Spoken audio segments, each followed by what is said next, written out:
So my name is April Lavely Robinson. I'm a writer and illustrator. And I have been an artist my entire life. My very first memories were doing art. And as many of us, my first introduction with art is picture books, illustrations. That's many of our story, is the very first time opening up Peter Rabbit, Alice in Wonderland. And so I wanted this exhibition to be about my illustrations, but like much of my work, it kind of took a turn and veered off into another direction. And as I've, grown, I've learned to trust that. And the reason why it branched off is something that I'm very passionate about. And so I guess I should start with, in 2021, I went to a wedding in the sand dunes, incredible wedding. I took pictures of the bride and groom, and when I came home, I uploaded those into Adobe Photoshop to remove the people from the background, give it to the bride and groom. And this box popped up, and it said, would you like to try out AI generation? And because I live under a rock, most people who know me know I'm like the last person to know about technology. I was the last person to know about a pandemic. True story. I was like, why are all the grocery stores shut down? And so I just put in this picture, and I was like, sure, sandcastle. And in the matter of 30 seconds, a sandcastle popped up behind my subjects, perfectly proportioned, lighting exactly where it should be, shadows, texture, and I said to myself, holy shit, I'm screwed. A lot of us are. And this took me into a rabbit hole of fear. As a creative, I was like, where does this fall into our lives, and where does this fall into my life? Where does this fall into a lot of creatives? And I must admit, I went into a bit of a depression, and I get obsessive about things. So I started looking online for confirmation of this fear. Something give me the reason, tell me that I'm right. I'm scared. And it did. It showed up on a YouTube video, this guy wearing a polo shirt and shitty haircut. And he said, illustration as we know it will be extinct within 10 to 15 years. And I felt an explosion in my chest. I'll never forget it. And it's this sinking feeling, because it's always been such a sacred place for me, illustration. These books that I included in the exhibition, these have always been a safe place for me. Something that I return back to for comfort. And I was just like, like E.H. Shepard, Winnie the Pooh, Beatrice Potter. He's amazing. Arthur Rackham, my God. Like this is human-made art. What do you mean to tell me it's going to be extinct in 10 to 15 years? I did a lot of crying, and then I got a quote from a very long-time friend, Mr. Fred Rogers. Yeah. And it was, look for the helpers. And so I did. I went back to my books, the place that has always given me so much comfort.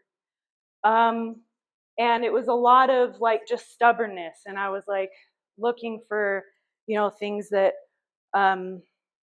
brought me happiness. And so I was like, well, what brought me to art in the first place? It was because it made me happy, an emotion. Okay. Well, what can I do that would set me apart from AI?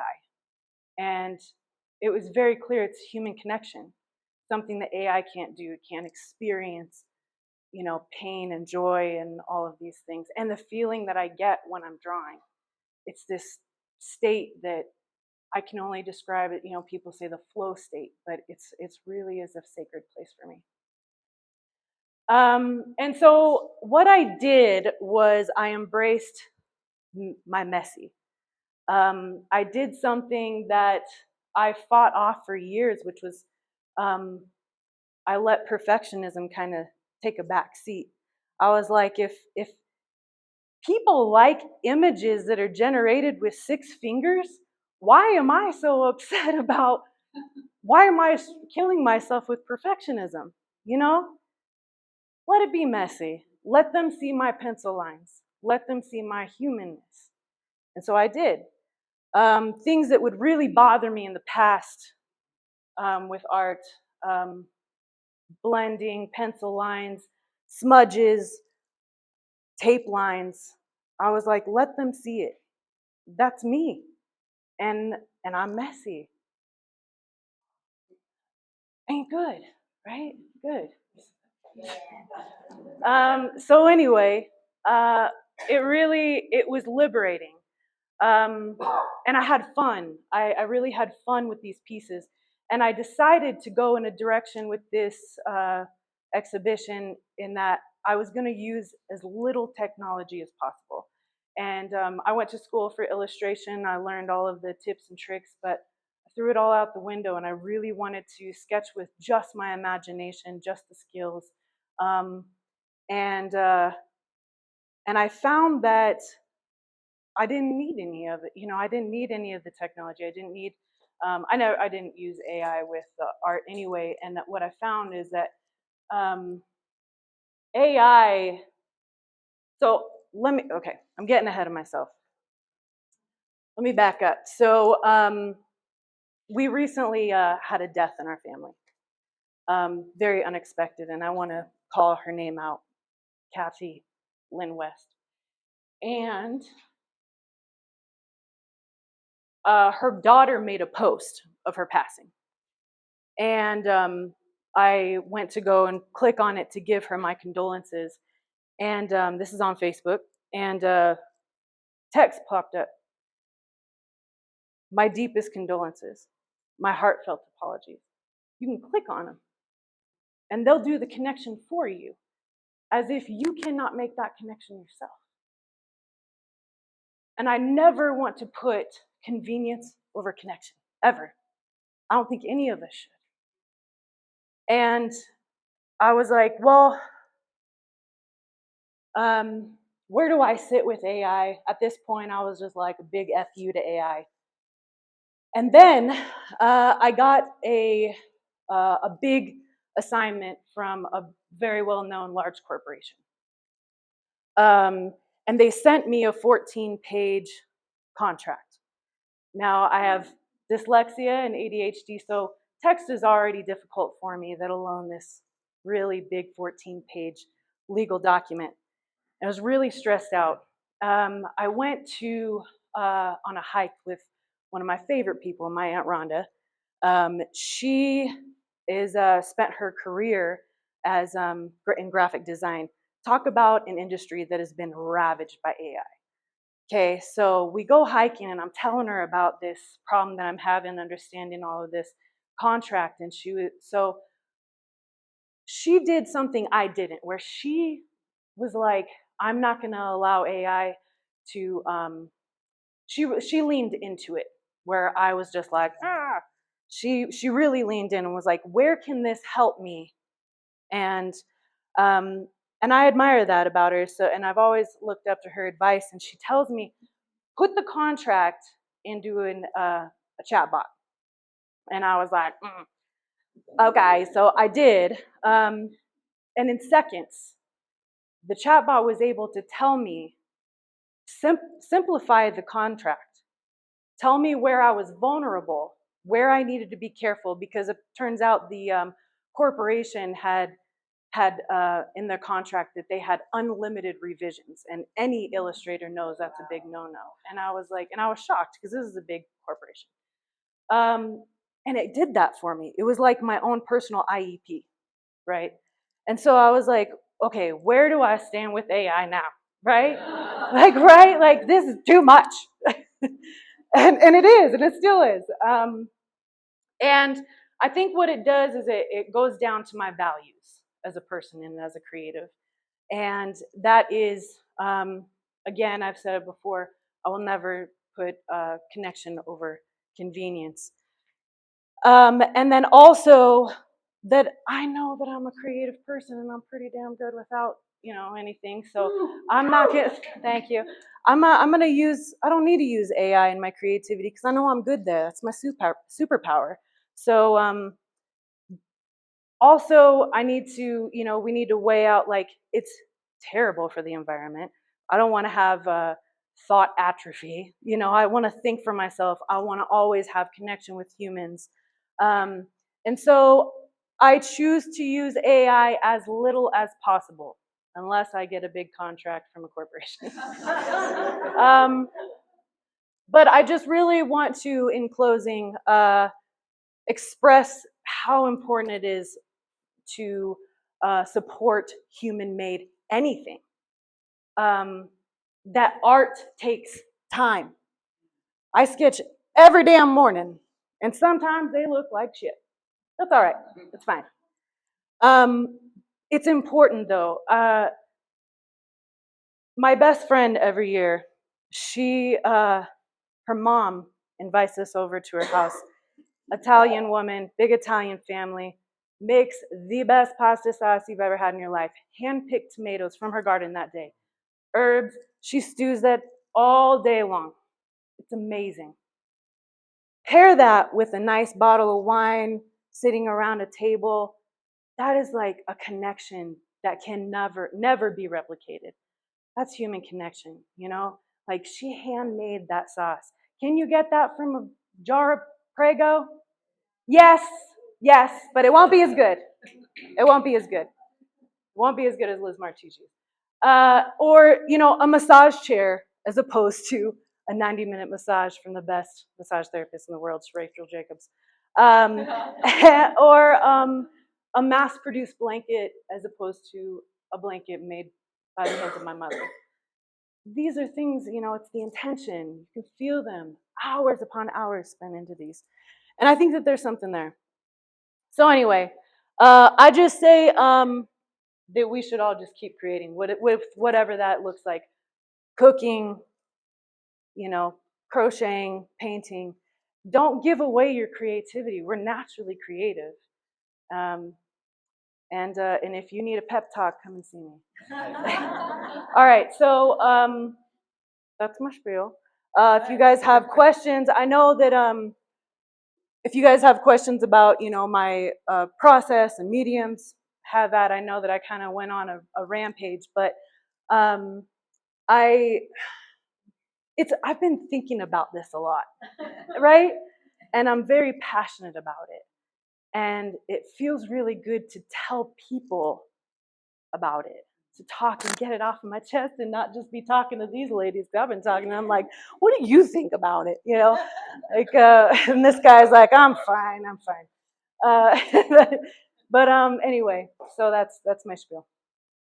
I would definitely say not the end right here was like it was like my sigh of relief when I decided that it was me who, it was, yep, somebody just bought it tonight. Thank you so much. I appreciate it. Thank you. Yep, thank you. It is, I know, it is sold. It is sold. And thank you for that, Michelle. That was my sigh of relief, I would say. It was the decision. Yeah, the one of the two guys like this, like pulling on it. And it was like my, like, it's extinct when I say it is, right? Like, I want to be the person who says, not some guy in a YouTube video, like, that's my choice. And I'm going to keep doing it because it makes me feel good, right? So that one, and then also Death of the Fool, I think over here. That one's still for sale. That one is the theater, and that's a whole bottle of wine conversation. But it is definitely about like giving up your thought process to something, and outside of yourself and your own intuition. As far as spiritual, I'm a very spiritual person. I've never been one for religion, although I remember some of my first memories was sitting in a cathedral with my grandmother and seeing the beautiful art on the walls of the saints, um, and I thought that was very beautiful. But no, I'm very spiritual. I love Tao of Pooh. It's a great book. So yeah, that's that. I would definitely say Alice in Wonderland has always been, yeah, it's my favorite. I love Lewis Carroll, and then John Tenniel. This book has all of the original Alice in Wonderland illustrations, but these were actually wooden engravings that were carved, and I just think that that's so beautiful. So Alice in Wonderland, and I actually collect illustrated Alice in Wonderland books. I've got a number of them from many of my favorite artists, and maybe I'll do one someday. I've thought about doing something like that. That's a big commitment, but and then Brothers Grimm, I like the darkness of it. They're creepy. They are. I mean, they're a little weird, but I love the symbolism behind it. And I didn't, that and Hans Christian Andersen, I really love a lot of his stories. Also based, I mean, most children's books are based in symbolism, and I love that. I love picking out and making meaning in that. I think it's really amazing. And then you can also customize it to your own understanding, which I think is, yeah. So all of these illustrations, I've been writing a book for 2 years, and it may be 2 years more. I hope not, for my husband's sake. These are all, every single one of these has a story behind it. And or they are what's called a chapter motif, which is, in between chapters. You'll have, in a lot of the medieval books or like the Golden Age illustration books, in between chapters, they have a chapter motif. And so the mermaid is one of those, and my little snail guy is one of those. Just a little fun thing. I love medieval books that have like these just weird side guys. Like there's this guy right here with a little butt trumpet. I don't know what, I love that one so much. And that's the inspiration for that little demon guy over there. I was like, I need a butt trumpet. Who doesn't? And I think I have a pretty good sense of humor. You can see my humor throughout my work. Yeah. Any other questions? Yes. Last year, I noticed a dramatic shift in my email. I used to get all of these inquiries to illustrate, and I do a lot of children's book illustrations for self-publishing authors. I rarely get them anymore, and it's because people are going to AI to have them done. And I'm really torn on that, because a lot of people have they justify it by, well, why would I pay this illustrator thousands of dollars when I can have AI do it for $200, $300, maybe, if that. It's not going to look as good, but it is a budget-friendly option. And so I think that just makes me want to work harder. I want to make sure that my stuff is like top drawer. Yeah. Any other questions?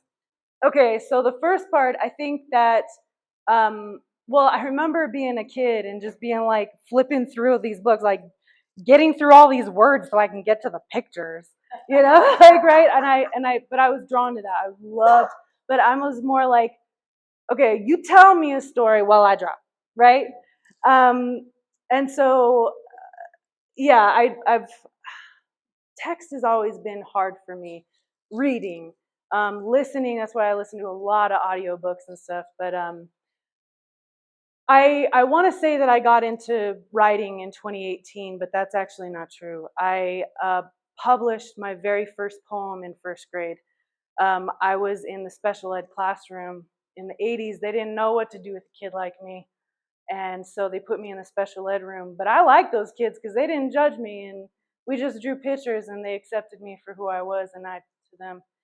And so I was in the special ed classroom. I wrote this poem called The White Blanket in first grade, and it was published in the, I don't know, Mom, it was a Scholastic.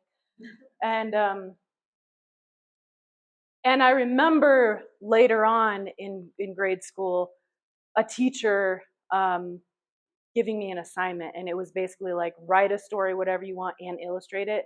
And I felt like a bloom in my chest, like a flower. I was just like, oh my God, I'm so excited, like I couldn't wait to do it. It's like this excitement. So I feel like those are life whispers, where it's just like, life is just like, hey, yeah, you should go over here because it feels good, and then anytime I veer off my path, I get the opposite effect.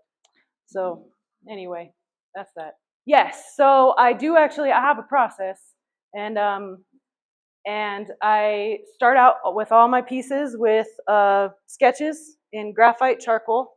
I love graphite and charcoal. I can really feel the form. I know it sounds strange, but I can feel the 3D-ness of something on paper when I have a pencil in my hand. So I always start out with charcoal or graphite.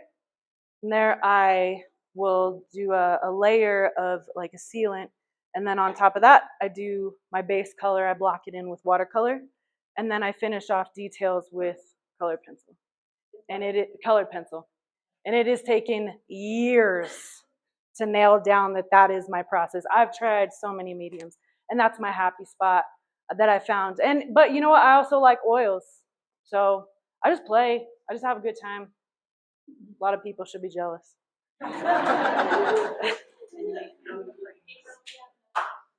You know what? I remember my teacher at the time I went to Mitchell High School, Mr. Stevens. He would always tell me, April, you need to go to the dark side. Go to the dark side. And I think that's why I love graphite so much. I start out with that because I can see my values. And so I can really see, I love contrast. So that's why, so I hope I don't know, I should track him down, be like, how's this, Mr. Stevens? He's like, too dark. This is a little weird. This isn't what I meant. And then Fran Colby, she's a good friend of mine. We still go to tea. She's very proud of me. Yeah. I love that a fellow artist asked such a good question, Sabin. You know what? And to that, I would say, Sabin, is that this piece right here taught me trust. This inspired me, because one morning I woke up and I was so upset, and I was just like, I don't know what I'm doing anymore. And it was just like, something was just like, go to your canvas, don't do any sketch, take your watercolor and just start painting. And I just painted this, no sketch, no nothing, and what it taught me was to trust myself and to trust my intuition and to trust that I am capable of creating beautiful art without vices or without different tools that I thought that I needed. So anyway, Sabin, I think that this inspired me to trust myself. That's but good, because I was looking at that, I was like, did anything inspire? Oh, Sabin.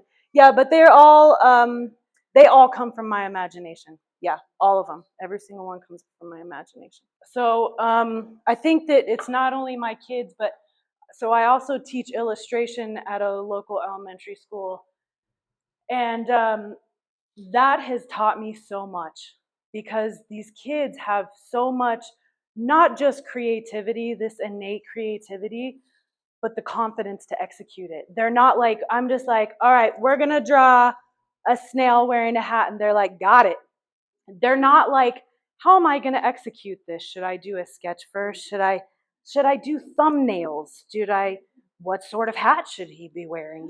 They're just like, got it, and then they go. How cool is that? And when did we lose that? And can we get it back? Yes. Yes, you can. It takes practice every day. I'm not kidding. I sketch every damn day. And some mornings I'm like, dang, that came out of here. Like I thought I lost it for so long, but Oh, it's still there. Did I answer your question? Yeah, but my kids inspire me all the time. We have art hour. It's a big thing in our house, and I think it's important that we do that together. Everybody, come to my house. You're invited. I'll get. I guess I need to get a few more. Yeah. Any other questions? Wonderful. I want to thank everybody for coming tonight. I really appreciate it. Thank you.